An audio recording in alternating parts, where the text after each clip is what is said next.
Morning बच्चों, कैसे हो? घर पे रहो, सुरक्षित रहो और पढ़ते रहो। अपन पढ़ रहे थे समावेश, त्रिविम समावेश। अपन पढ़ रहे थे समावेश, ठीक है। और समावेशता में अपन ने संरचनात्मक समावेशता पढ़ ली, ठीक है। दूसरी इसमें समावेशता है त्रिविम समावेशता।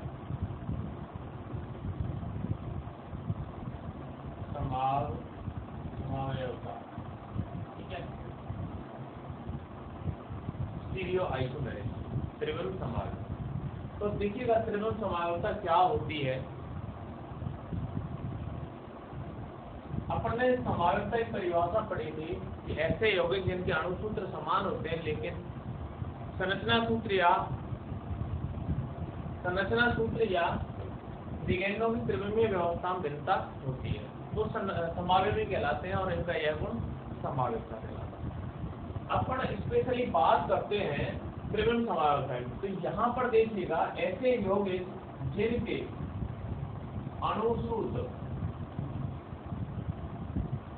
अणुसूत्र और संरचना सूत्र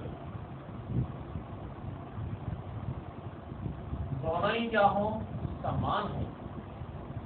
ध्यान से सुनिएगा, ऐसे यौगिक जिनके अणुसूत्र एवं संरचना सूत्र दोनों ही समान होते हैं परंतु लिगेंडों की आकाशीय या अंतरिक्षीय व्यवस्था में भिन्नता होती है, त्रिविम समावेशता कहलाती है, ठीक है। इनमें व्यवस्था भिन्नता लिगेंडों की आकाशीय या अंतरिक्षीय व्यवस्था में भिन्नता होती है, क्या कहलाती है? त्रिविम समावेशी कहलाता है। इनका यह गुण त्रिविम समावेशता कहलाता है। एक बार पुनः सुने, ऐसे यौगिक जिनके अणुसूत्र और संरचना सूत्र समान होते हैं लेकिन लिगेंडों की अंतरिक्षीय आकाशीय व्यवस्था में भिन्नता होती है, क्या कहलाते हैं? त्रिविम समावेशी कहलाते हैं तथा इनका यह गुण त्रिविम समावेशता कहलाता है। दो प्रकार की होती है त्रिविम समावेशता। इतने दो प्रकार की अपन पढ़ेंगे। एक तो पढ़ेंगे अपन ज्यामितीय समावेशता। पहली क्या पढ़ेंगे? ज्यामितीय समावेशता। और दूसरी पढ़ेंगे प्रकाशिक समावेशता।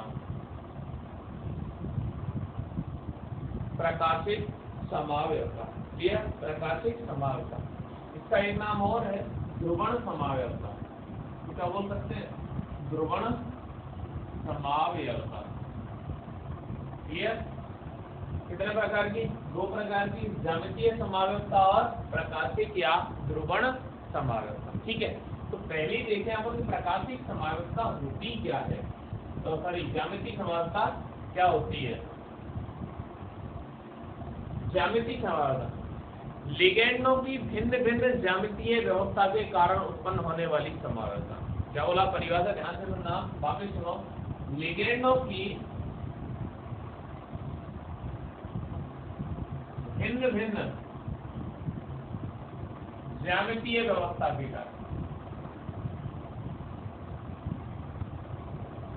ज्यामितीय व्यवस्था के कारण उत्पन्न होने वाली समावेशता, उत्पन्न समावेशता क्या कहलाती है? ज्यामितीय समावेशता कहलाती है। मतलब क्या है इसमें कि लिगेंड अलग अलग स्थितियों पर या भिन्न भिन्न स्थितियों पर जुड़ते हैं जिसके कारण ये ज्यामितीय समावेशता उत्पन्न होती है। तो लिगेंडों की भिन्न भिन्न ज्यामितीय व्यवस्था के कारण उत्पन्न होने वाली समावेशता क्या कहलाती है? ज्यामितीय समावेशता कहलाती है। और ये ज्यामितीय समावेशता हेटेरोलैक्टिक संकुलों में पाई जाती है। हेटेरोलैक्टिक संकुलों किसमें पाई जाती है? हेटेरोलैक्टिक संकुलों में पाई जाती है। अब हेटेरोलैक्टिक संकुल अपन पहले पढ़ चुके हैं।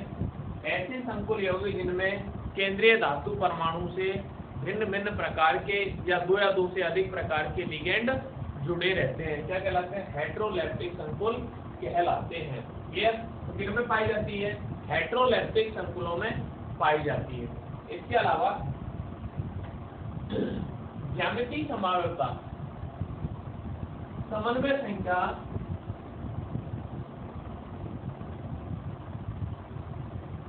4 और 6, समन्वय संख्या 4 और समन्वय संख्या 6 वाले संकुल यौगिकों में पाई जाती है। लेकिन यह ध्यान रखना कि समन्वय संख्या 4 वाले संकुलों की ज्यामिति दो प्रकार की होती है। एक तो होती है वर्गाकार समतलीय, क्लियर, और दूसरी होती है चतुष्फलकीय।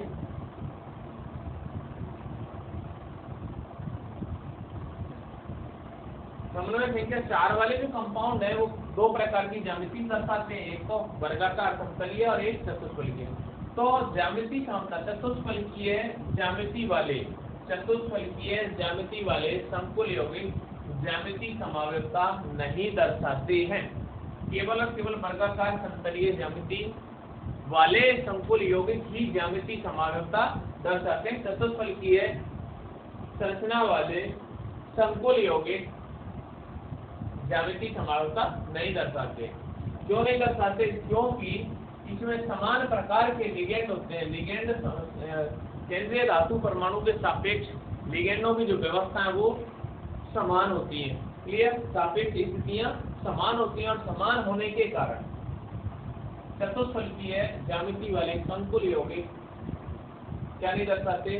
ज्यामिति समावयवता नहीं दर्शाते। केवल और केवल वर्गाकार समतलीय ज्यामिति वाले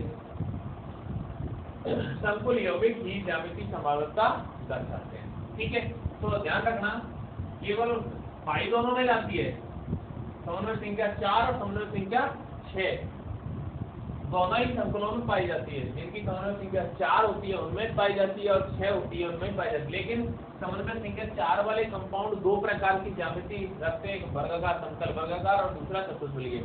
तो चतुष्फलकीय संकुलों में केंद्रीय धातु परमाणु के सापेक्ष लिगेंडों की स्थितियां समान होती हैं, जिसके कारण ये ज्यामिति समावयवता नहीं दर्शाती।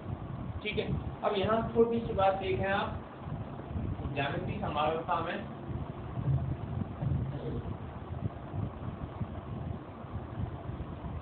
अब अपन ये देखें कि कोऑर्डिनेशन नंबर 4 के लिए अपन बात करें, समन्वय संख्या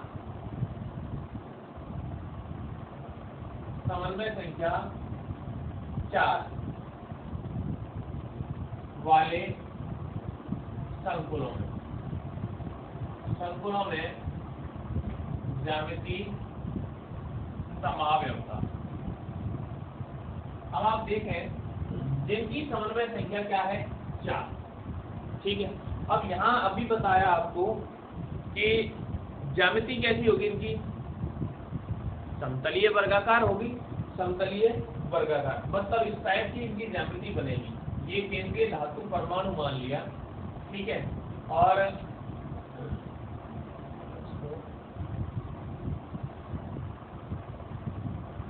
इस प्रकार की बनेगी। ये सेंट्रल एटम केंद्रीय धातु। अब यहाँ पर इनको आप स्थिति दे दें, ये 1, 2, 3 और 4। ठीक है, अब यहाँ देखें आप दो प्रकार की स्थितियां बनती हैं। अगर समान प्रकार के, चूंकि हेटेरोलेप्टिक संकुलों में ये पाई जाती है, इसका मतलब कि लिगेंड अलग अलग होंगे। ठीक है, तो यदि दो समान लिगेंड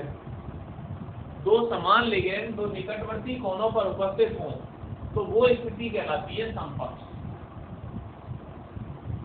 और समान लिगेंड एक दूसरे के विपरीत हो तो वो स्थिति क्या कहलाती है? विपक्ष।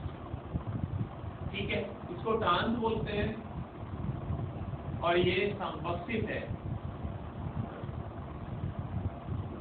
ठीक है, जब दो समान लिगेंड समान स्थितियों पर एक दूसरे के निकटवर्ती स्थितियों पर हो एक दूसरे से निकटवर्ती स्थितियों पर उपस्थित हों तो वो स्थिति कौन सी होगी, समकक्ष स्थिति, और एक दूसरे के विपरीत हो तो विपक्ष। जैसे अब समकक्ष स्थितियां कौन कौन सी बन सकती है, 1 और 2 बन सकती है, ठीक है। फिर 2 और 3 बन सकती है, 2, 3 और 4 बन सकती है, और 4 और 1 हो सकती है, या 1 और 4। ये समकक्ष स्थितियां होंगी। कौन कौन सी समकक्ष होगी, 1 2, 2 3, 3 4 और 4 1 या 1 4। विपक्ष कौन कौन सी हो जाएगी, 1 और 3 और 2 और 4,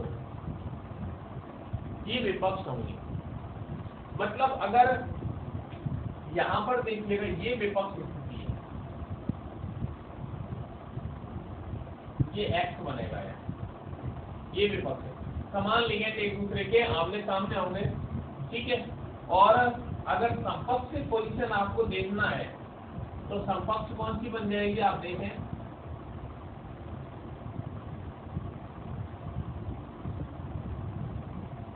समकक्ष कौन सी बनेगी, समकक्ष देखिएगा ये समकक्ष स्थिति है, या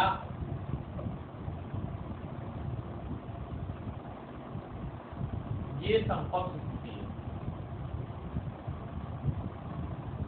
क्लियर, समान लिगेंड दो निकटवर्ती कोणों पर होंगे, इधर भी निकटवर्ती कोणों पर होंगे, ठीक है, या ऐसे होंगे, ठीक, और आमने सामने होंगे तो विपक्ष होगी।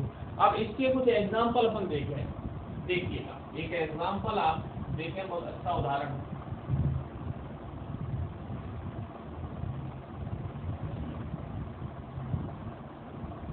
M(A2) B2 प्रकार के संकुल, ये है M(A2) B2 प्रकार के संकुल, ठीक है। अब M(A2) B2 प्रकार, M तो क्या है यहाँ, केंद्रीय धातु परमाणु, ठीक है, और A क्या है, एक प्रकार का लिगेंड, और B क्या है, दूसरे प्रकार का लिगेंड। अब यहाँ M के स्थान पर अपन ये ले लिया PT, और A2 के स्थान पर NH3 का होल्ड वाइज, और B2 के स्थान पर Cl2 ले लिया, ये संकुल बन गया, ठीक है। अब आप जब इसके संपर्क विपक्ष बनाएंगे तो देखें आप, ज्यामिति पे ये बनेगी, ये केंद्रीय धातु परमाणु क्या लिखेंगे, प्लेटिनम PT, ये PT है, क्लियर। अब आप देखें NH3, एक NH3 यहाँ जोड़ दें, एक आपने यहाँ जोड़ दिया, एक Cl और एक Cl। अब दो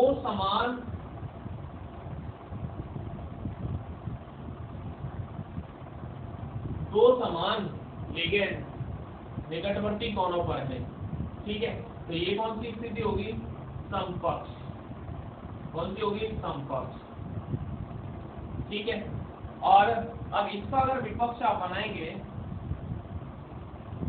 तो देखें PT, यहाँ H3M, और यहाँ इसको थोड़ा सा करें आप, घुमा दें, यहाँ घुमा दें तो ये Cl यहाँ जाएगा और ये NH3 आएगा, और ये Cl अपने स्थान पर।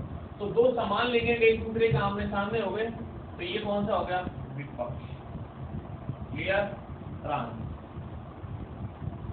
ये इसको कहते हैं 6 प्लेटिन, क्या कहते हैं, 6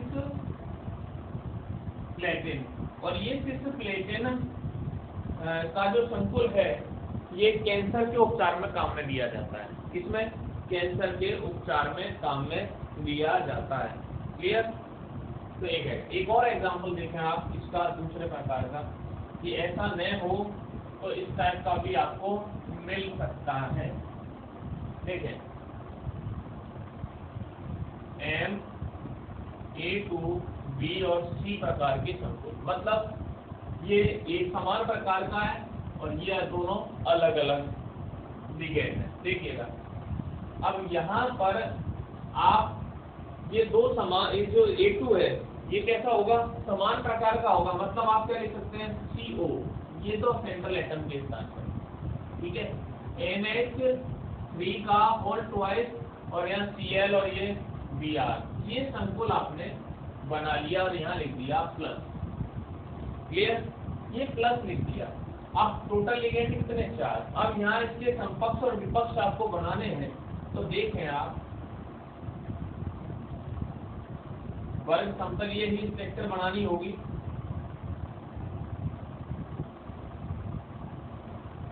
सेंट्रल एटम क्या है, कोबाल्ट, तो यहाँ आपने लिया CO, ठीक है, ये 4 इसकी वैलेंसी है।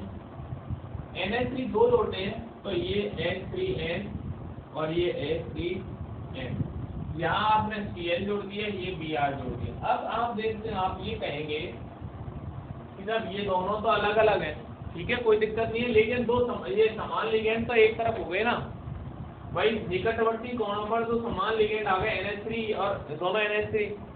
अब जब आप ये तो क्या हो गया, इसका समकक्ष हो गया, समकक्ष है, ठीक है। इसका जब विपक्ष आप बनाएं तो देखें आप विपक्ष, सेंट्रल एटम कोबाल्ट ही रहेगा, ये तो चेंज होगा नहीं, ठीक है।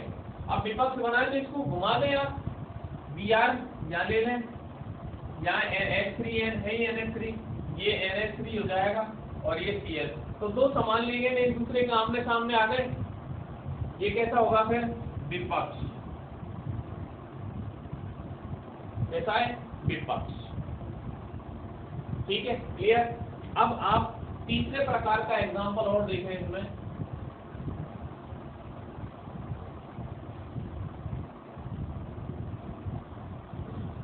तीसरे प्रकार का एग्जांपल देखें तो आप देखेंगे यहाँ M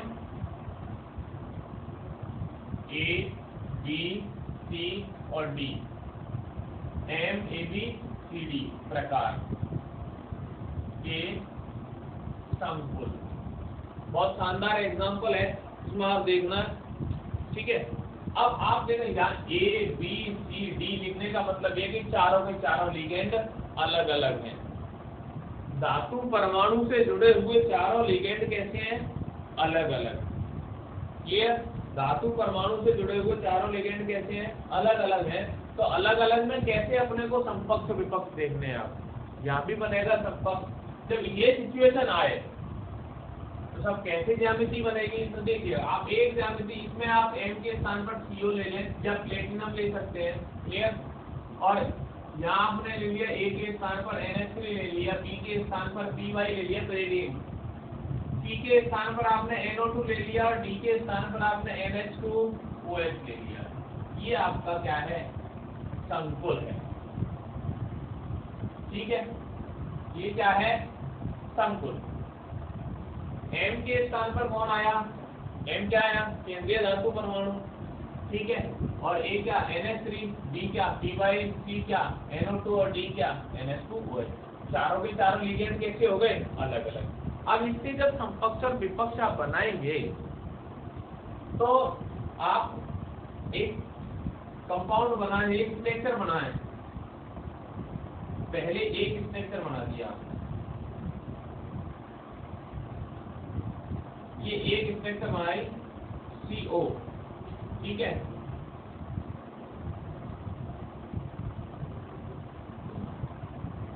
अब यहाँ आपने क्या जोड़ दिया, ये NO2 या NH3 ले लिया, H3N, फिर आपने यहाँ ले लिया NO2, यहाँ ले लिया Py और यहाँ आपने जोड़ दिया NH2OH,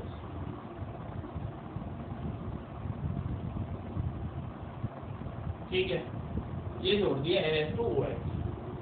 अब क्या करेंगे कि चारों लिगेंड अलग अलग हैं, तो इस सिचुएशन में आप दूसरी जो स्ट्रक्चर आप बनाएंगे वो कैसे बनाएंगे। तो जो ऐसी सिचुएशन आ जाए तो क्या करें आप, इन चारों में से किसी भी एक लिगेंड को स्थिर कर दें, एक लिगेंड को कर दें स्थिर। मान के चलो आपने इसको स्थिर कर दिया, मतलब अब जब आप अगली स्ट्रक्चर बनाएंगे तो ये जो लिगेंड है NH3 ये इसी पोजीशन पर आएगा, ठीक है। और बाकी के 3 लिगेंडों को रोटेट करा दें आप, ठीक है। कैसे देखें,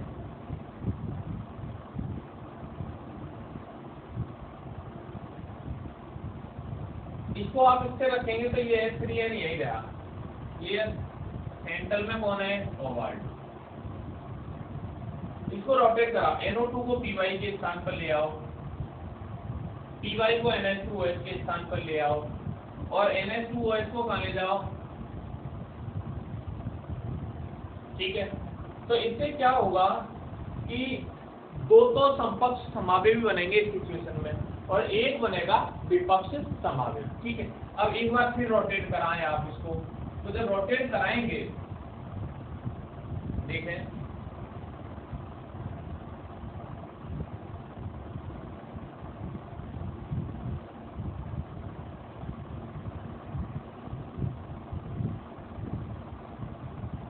रोटेट कराएंगे तो NH3 तो अपने स्थान पर ही रहेगा, ठीक है।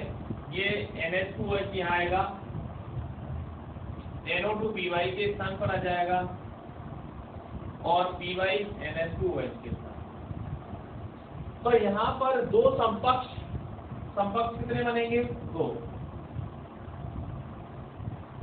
और विपक्ष कितना होगा, 1। एक विपक्ष समावयवी और 2 समपक्ष समावयवी का निर्माण होता है। तो आप देख सकते हैं, ठीक है, कि समपक्ष और विपक्ष आसानी से बन जाएंगे।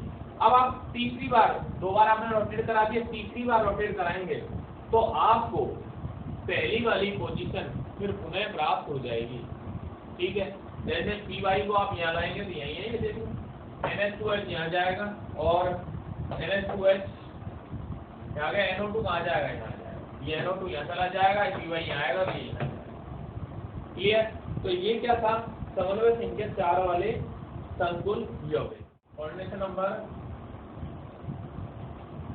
6 वाले संकुलों में ज्यामिति समावयवता, क्लियर। अब 6 वाले की ज्यामिति कैसी बनेगी, अष्टफलकीय। अष्टफलकीय कैसे बनाएंगे, ये सेंट्रल एटम, ये होती है अष्टफलकीय, 1 2 3 4 5 और 1 6, ये 6 लिगेंड होंगे इसमें, ठीक है।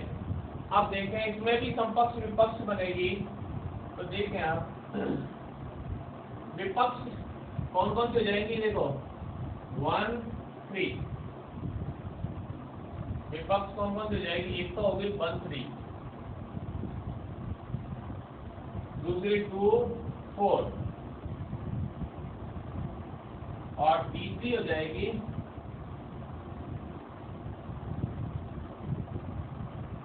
5 6। 3 स्थितियां विपक्ष हैं, और बाकी की सभी क्या बनेंगी, समपक्ष, क्लियर। विपक्ष कौन कौन सी होंगे, 1 3 2 4 और 5 6, ये क्या है, विपक्ष है। बाकी समपक्ष होंगे, जैसे 1 2 2 3 3 4 1 4 1 5, ठीक है, 5 2 2 6, ये सारी क्या है, ये कैसी होंगी, समपक्ष होंगी। बाकी विपक्ष केवल कितनी स्थितियां होंगी, 3 स्थितियां, कौन कौन सी, 1 3 2 4 और 5 6। अब एग्जांपल इसका देखें,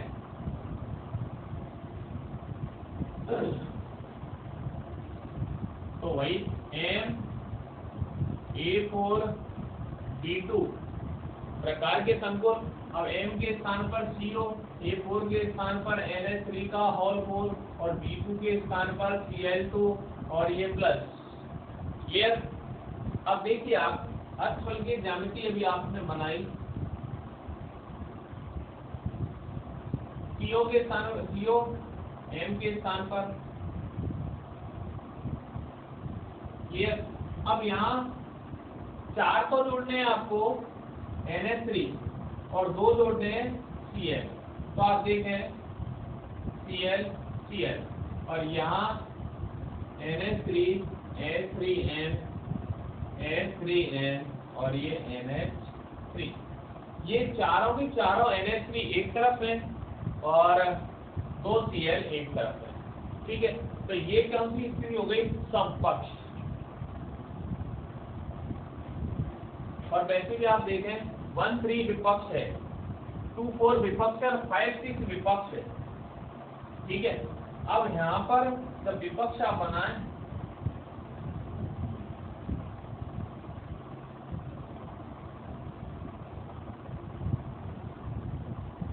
विपक्ष बनेगा तो देखिए ये दो Cl जो समान लिगेंड है, कौन सी पोजीशन पर ले लें आप? या तो 5-6 पर ले लें या 2-4 पर ले लें। तो देखो यहाँ Cl ले लिया और यहाँ Cl ले लिया। अब H3N NH3 NH3 और H3N। अब देखें आप, ये 1 2 3 4 और ये 5 और 6, तो 5-6 पर ये क्या आ गई? विपक्ष। ठीक है, तो ये कैसा होगा? विपक्ष समावयवी। क्लियर? विपक्ष समावयवी। आप 2-4 पर भी ले सकते हैं इसको, विपक्ष को। जब यहाँ 2 पर क्या ले लेंगे? NH3 सॉरी Cl, ये ले लिया, और यहाँ भी क्या ले लेंगे? Cl। तो यहाँ क्या आ जाएगा? NH3 और यहाँ भी क्या आएगा? NH3। तो ये दो निकटवर्ती और ये दो निकटवर्ती सेम हो गए और ये एक दूसरे के विपक्ष में आ गए 2-4 पर। ठीक है, क्लियर?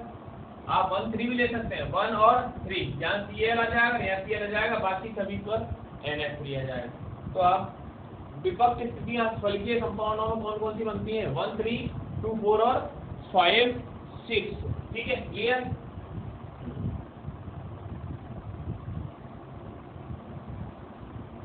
एक और इसी प्रकार एक और प्रकार का संकुल आप देखें,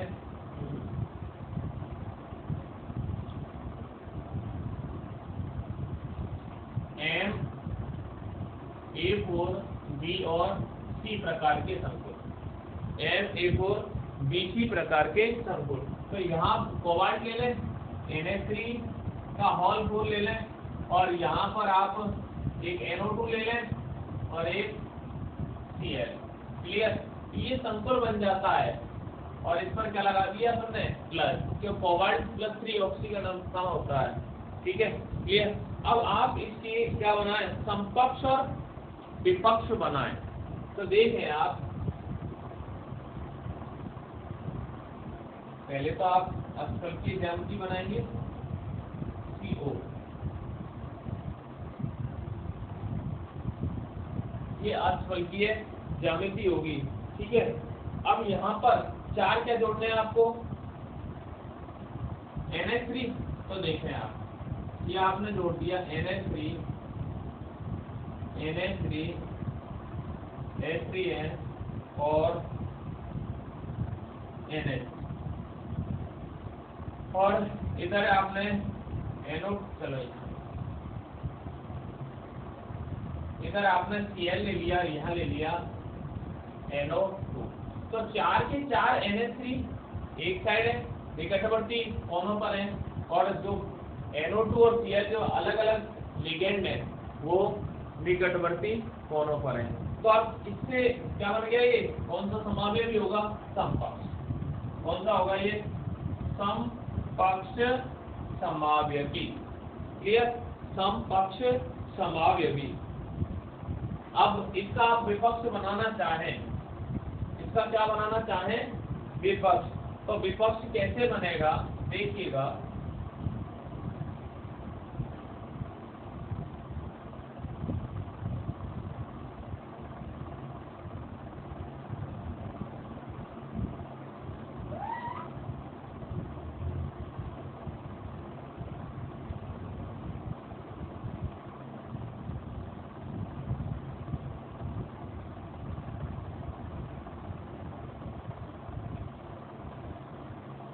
ये देखें अष्टफलकीय ज्यामिति हो गई। ठीक है, अब क्या करें आप? विपक्ष बनाएंगे तो NO2 को इधर ले आओ, ठीक है,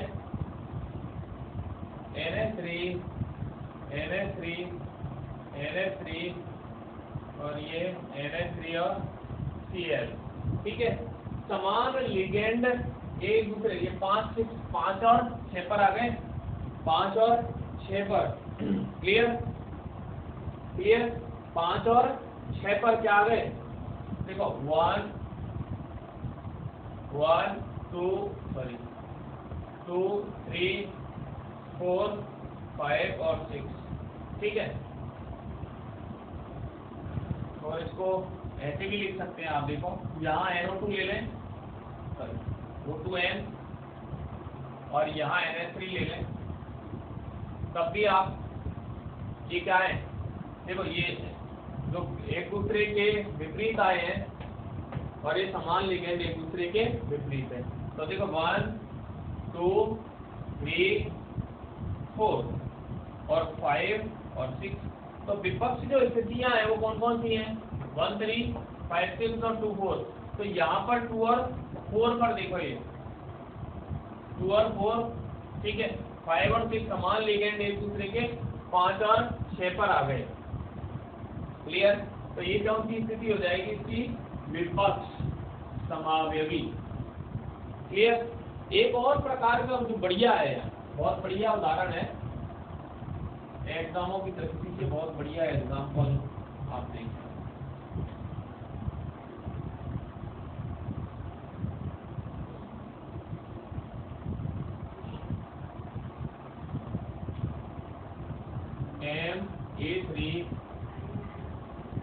E3 प्रकार के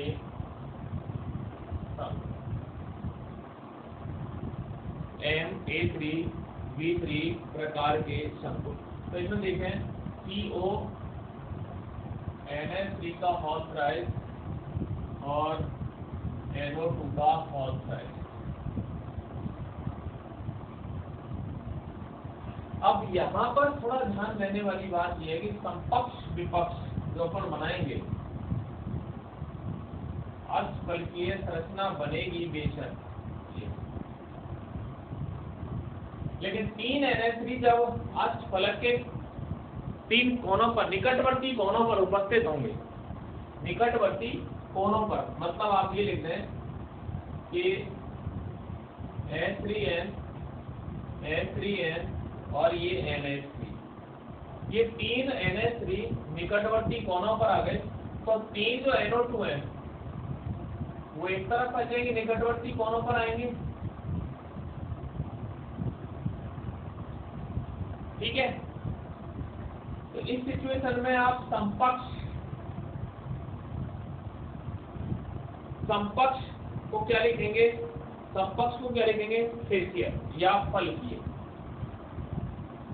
क्या लिखेंगे, फलकीय, और इसको क्या लिखेंगे, FAC, फलकीय, फेसियल, फलकीय, जो किसके बराबर है, समपक्ष, समपक्ष या फलकीय, ठीक है। अब इसी का जब विपक्ष बनाएंगे तो विपक्ष कैसे बनेगा, देखें आप,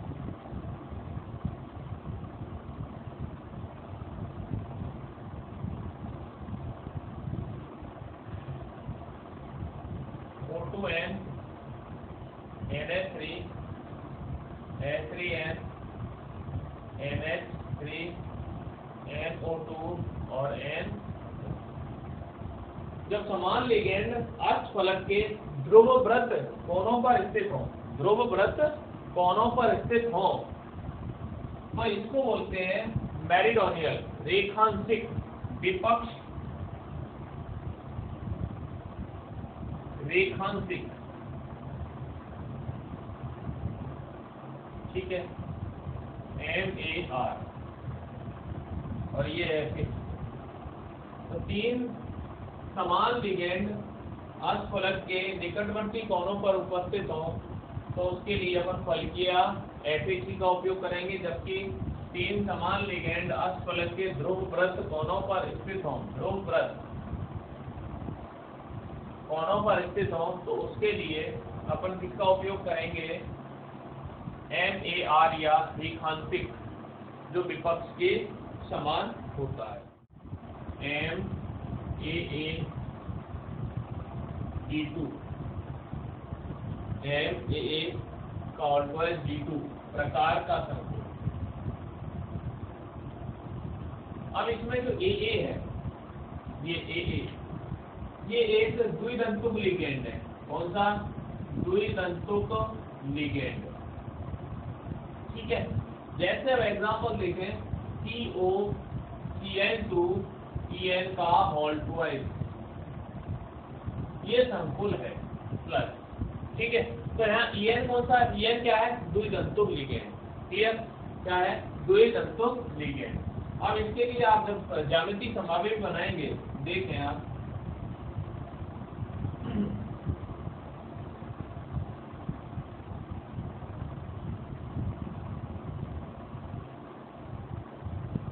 तो यहाँ ये द्विदंतुक लिगेंड है, मतलब एक EN कितने उपसंयोजक बंध बनाएगा?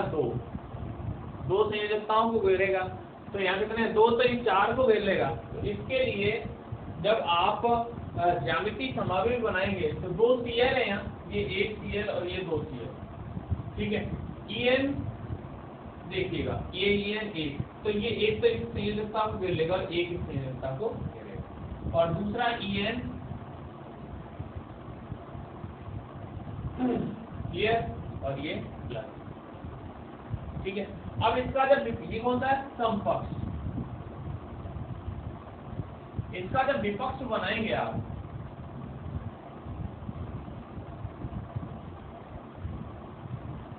तो क्या करें? देखें, ये जो Cl है, इन दोनों को 5 और 6 पे ले लें। ठीक है, और एक EN और ये दूसरा EN, और यहाँ लगा दें। क्लियर? तो ये क्या है? विपक्ष। ठीक है, दूसरी पढ़ते हैं अपन प्रकाशिक या ध्रुवण समावयवता। तो ये जो प्रकाशिक या ध्रुवण समावयवता है, ये असममित संकुलों में पाई जाती है। इसमें असममित संकुलों में ये पाई जाती है, और ऐसे उपसंयोजक यौगिक जो एक दूसरे के दर्पण प्रतिबिंबी होते हैं। क्या हो? एक दूसरे के दर्पण प्रतिबिंबी, एक दूसरे के दर्पण प्रतिबिंबी होते हैं, लेकिन एक दूसरे पर अध्यारोपित नहीं होते। अध्यारोपित नहीं होते क्या कहलाते हैं? एंशियोमर या प्रतिबिंब रूप कहलाते हैं। एंशियोमर या प्रतिबिंब रूप कहलाते हैं, जो एक दूसरे के दर्पण प्रतिबिंबी होते हैं लेकिन अध्यारोपण नहीं होते। अध्यारोपण का मतलब है एक दूसरे को ढकना, जो एक दूसरे को ढकते नहीं है। जैसे अपन बाएं हाथ के ग्लव्स को दाएं हाथ में नहीं पहन सकते। ठीक है, हूबहू शकल दिखती है, दर्पण प्रतिबिंब का मतलब हूबहू शकल दिखती है। जैसे हम या आप दर्पण के सामने खड़े होते हैं तो हमारी शक्ल सेम दिखाई देती है, वो होते हैं दर्पण प्रतिबिंबी। ठीक है, तो एक दूसरे के दर्पण प्रतिबिंबी होते हैं लेकिन एक दूसरे पर अध्यारोपित नहीं होते। क्या कहलाते हैं? एनेंशियोमर या प्रतिबिंब रूप कहलाता है। ऐसे अणु या आयन जो एक दूसरे पर अध्यारोपित नहीं होते, ऐसे अणु या आयन जो एक दूसरे पर अध्यारोपित नहीं होते, वो क्या कहलाते हैं? कायरल कहलाते हैं। क्या कहलाते हैं? कायरल। जो एक दूसरे पर अध्यारोपित नहीं होते, एक दूसरे को ढकते नहीं है, वो क्या कहलाते हैं? कायरल कहलाते हैं। कायरल का मतलब होता है ऐसा कार्बन जिसकी चारों संयोजकताओं से अलग अलग परमाणु या समूह जुड़े होते हैं। क्या कहलाता है? कायरल कार्बन कहलाता है। असममित कार्बन उसको बोलते हैं, या त्रिविम केंद्र उसको कहा जाता है। ठीक है, तो बेसंकुल यौगिक जो समतल ध्रुवित प्रकाश के तल को, अब आप यहाँ ध्यान देना, बेसंकुल यौगिक जो समतल ध्रुवित प्रकाश के तल को बाईं या दाईं ओर घुमा देते हैं। मतलब कोई प्रकाश स्रोत है और उस प्रकाश स्रोत, ये सामान्य प्रकाश उससे निकला, और इस सामान्य प्रकाश को किससे निकाला आपने? निकोल प्रिज्म से होकर गुजारा, तो ये क्या देगा आपको, समतल ध्रुवित प्रकाश देगा। और इस समतल ध्रुवित प्रकाश को जब किसी ध्रुवण घूर्णक पदार्थ से होकर गुजारोगे तो ये या तो दाईं ओर घूमेगा या बाईं ओर घूम जाएगा। ये इस प्रकार से इससे ध्रुवण घूर्णक पदार्थ है और इससे होकर गुजारोगे तो समतल ध्रुवित प्रकाश या तो दाईं ओर घूमेगा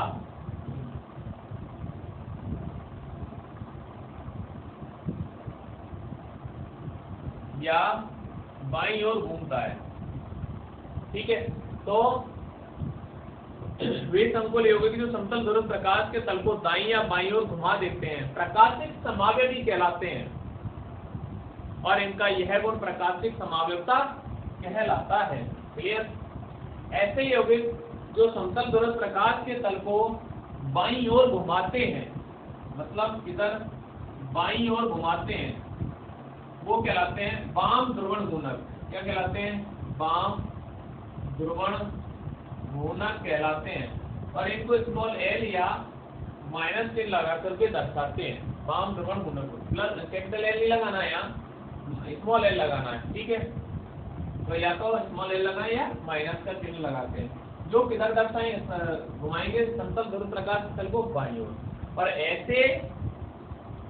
ऐसे समावयवी जो समतल ध्रुवित प्रकाश के तल को दाईं ओर घुमाते हैं वो दक्षिण ध्रुवण घूर्णक कहलाते हैं। क्या कहलाएंगे? दक्षिण ध्रुवण घूर्णक,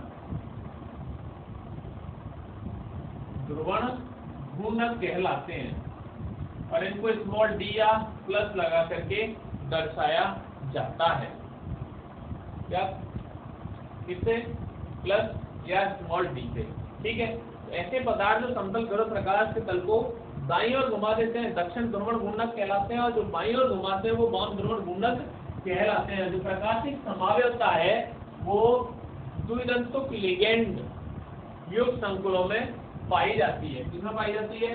द्विदंतुक लिगेंड युक्त संकुलों में पाई जाती है। हम एग्जांपल देखें इसके, जैसे एग्जांपल देखें MAA का होल प्राइस ये प्लस, तो M के स्थान पर क्या ले लें? CO और AA के स्थान पर द्विदंतुक लिगेंड EN का होल प्राइस और क्या लीजिए ये प्लस 3। तो EN कैसा होगा? 3 लिगेंड। अब इसकी स्ट्रक्चर आप बनाओगे, कैसा है? कैसी बनेगी? अष्टफलकीय। ये कैसी बनेगी? अष्टफलकीय बनेगी। देखें,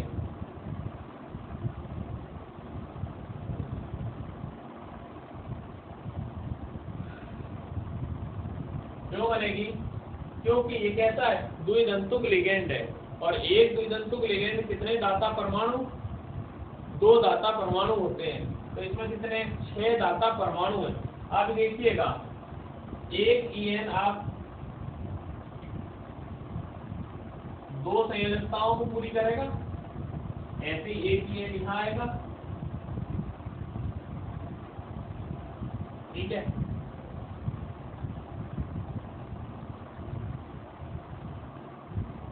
और एक EN यहाँ ले लें। अब ये दर्पण प्रतिबिंबी होते हैं, तो दर्पण बनाएंगे आप यहाँ। ये क्या है? दर्पण। लेकिन एक दूसरे पर अध्यारोपित नहीं होंगे, बहु दिखेगी दर्पण में। तो कैसे दिखेगी ये दर्पण में? देखें आप,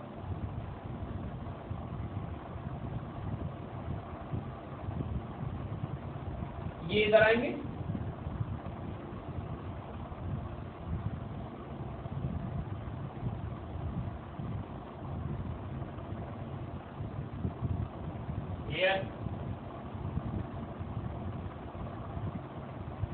उसी प्रकार की दिखेगी दर्पण में। ऐसे ही आप इसमें CO, इसी का एग्जांपल ये ले सकते हैं, COOH का होल प्राइस 3 माइनस, ये ले सकते हैं। एक और एग्जांपल लेते हैं। क्लियर? कोई दिक्कत?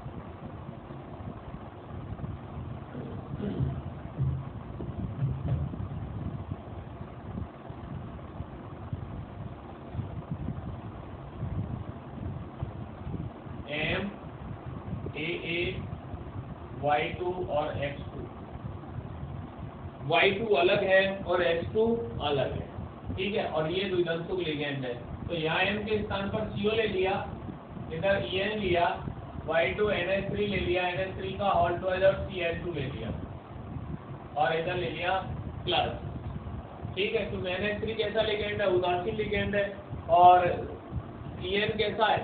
ये भी उदासीन लिगेंड है, और Cl कितने हैं? 2 है। तो ठीक है, अब आप इसके समकक्ष समावेश बनाएंगे। तो देखें D और L ग्रुप बनेंगे यहाँ,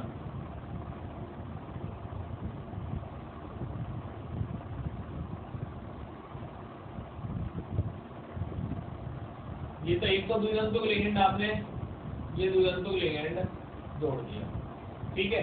अब यहाँ 2 NH3 बचे हुए हैं और 2 Cl हैं, तो 2 NH3 को एक साथ ले लो आप और 2 Cl एक साथ, तो ये कौन सा रूप हो जाएगा? D रूप हो जाएगा। ये कौन सा रूप होगा? D रूप होगा। क्या लिखते हैं? D रूप, D फॉर्म, ठीक है। अब अगर आप इसकी L फॉर्म बनाना चाहें तो क्या बनेगी L फॉर्म?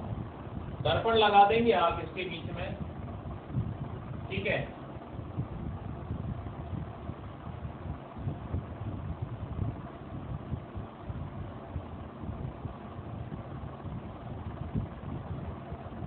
ये इधर आएगा, ये En घूम के उधर चला जाएगा, और यहाँ एक NH3, यहाँ Cl, ये NH3 आ गया और ये NH3 आएगा और ये Cl, क्लियर। तो आप देखें ये दर्पण है, ये क्या बन गया? इसकी L फॉर्म बनेगा, ठीक है। तो ये क्या यहाँ लगा देंगे अपन प्लस, जरूरी है ये चीजें, क्लियर। तो ये क्या है? प्रकाशिक समावयवता, ठीक है, प्रकाशिक समावयवता। तो MaA2H2 प्रकार के, जैसे COEN का होल ट्वाइस Cl2, ठीक है। अब इस प्रकार के संकुलों में 2 रूप बना रखे हैं, समकक्ष भी है और विपक्ष भी है। आप देखें कि इस प्रकार के संकुलन का विपक्ष रूप, ये विपक्ष रूप दर्पण पर अध्यारोपित हो जाता है, सेम टू सेम, बिल्कुल सेम है। तो ये एक दूसरे को ढक लेंगे ये ऐसे, ठीक है, और ढकने के कारण एक दूसरे मतलब इस पर अध्यारोपित हो जाएंगे, और अध्यारोपित होने के कारण ये कैसे होंगे? प्रकाश अक्रिय होते हैं। जबकि इसका जो विपक्ष रूप, समकक्ष रूप है, सॉरी समकक्ष रूप एक दूसरे के दर्पण प्रतिबिंबी होते हैं, एक दूसरे पर अध्यारोपित नहीं हो पाते, और अध्यारोपित नहीं होने के कारण ये कैसे हैं? प्रकाश सक्रिय होते हैं। एक दूसरे पर अध्यारोपित नहीं होते हैं, नहीं होने के कारण ये प्रकाश सक्रिय होते हैं, ठीक है, प्रकाश सक्रिय होते हैं। ये समकक्ष रूप है, ये विपक्ष रूप है। विपक्ष रूप एक दूसरे पर अध्यारोपित हो जाते हैं, जबकि समकक्ष रूप समकक्ष रूपों का अध्यारोपण नहीं हो पाता, जिसके कारण समकक्ष रूप प्रकाश सक्रिय होते हैं और विपक्ष रूप प्रकाश अक्रिय होते हैं, ठीक है। अब चतुष्फलकीय संकुलों में प्रकाशिक समावयवता अगर बात करें अपन, तो चतुष्फलकीय संकुलों में जो वर्गाकार समतलीय संरचना वाले चतुष्फलकीय संकुल होते हैं, चतुष्फलकीय संकुलों में समन्वय संख्या 4 वाले वर्गाकार समतलीय ज्यामिति वाले संकुल यौगिक प्रकाशिक समावयवता नहीं दर्शाते, क्योंकि उनमें सममिति तल पाया जाता है। किसके कारण? उनमें क्या पाया जाता है? सममिति तल, सममिति तल ये पाया जाता है। जबकि द्वितंतुक लिगेंड युक्त चतुष्फलकीय ज्यामिति वाले, जबकि द्वितंतुक लिगेंड युक्त चतुष्फलकीय ज्यामिति वाले संकुल यौगिक प्रकाशिक समावयवता दर्शाते हैं, क्लियर। तो ध्यान रखना, चतुष्फलकीय संकुलों में वर्गाकार ज्यामिति वाले, वर्गाकार समतलीय ज्यामिति वाले संकुल यौगिक प्रकाशिक समावयवता नहीं दर्शाते, क्योंकि उनमें सममिति तल पाया जाता है। जबकि द्वितंतुक लिगेंड युक्त चतुष्फलकीय ज्यामिति वाले संकुल यौगिक प्रकाशिक समावयवता दर्शाते हैं।